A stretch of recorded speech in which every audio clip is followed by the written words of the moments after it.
Hello বন্ধুরা, আশা করি আপনারা সকলে ভালো আছেন। আমি বরিশালে যাচ্ছি সিলেটে একমাত্র ভাগ্নার অন্নপ্রাশনে।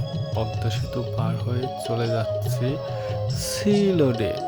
সিলেটের মানুষগুলো অনেক অনেক ভালো এবং জায়গাটা অনেক সুন্দর। ফাইনালি চলে আসলাম ভাগ্নার অন্নপ্রাশনে। এদিকে ভাগ্নি অন্নপ্রাশনের জন্য একটু নাচছে, তার ভাই একমাত্র অন্নপ্রাশন তো শুরু হয়ে যাবে। এই হলো আমাদের রিয়েল হিরো, যার আজকে অন্নপ্রাশন।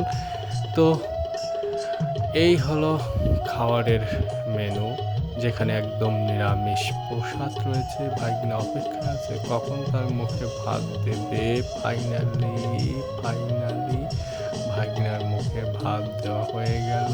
কি সুন্দর চকর মকর করে খাচ্ছে আমার একমাত্র ভাগ্না, যার নাম রুদ্র। সবাই একে একে ভাগ্নাকে খাবার তুলে দিল মুখে। খুব সুন্দর একটি আনন্দ ঘন দিন। সবাই আনন্দের সাথে ভাগ্নাকে খাওয়াচ্ছে এবং খাওয়ানো শেষে এখানে সবাই প্রসাদ পাচ্ছে মন্দিরে বসে। আপনারা দেখতে পাচ্ছেন সিলেটের মানুষগুলো সুন্দর, কিন্তু তাদের কথাবার্তা আমার বুঝতে একটু কষ্ট হয়। তাহলে হবে কি, তাদের মনটা অনেক ভালো। এখানে চলছে ফটো সেকশন। সবাই আমার ভাগ্নার জন্য প্রার্থনা করবে।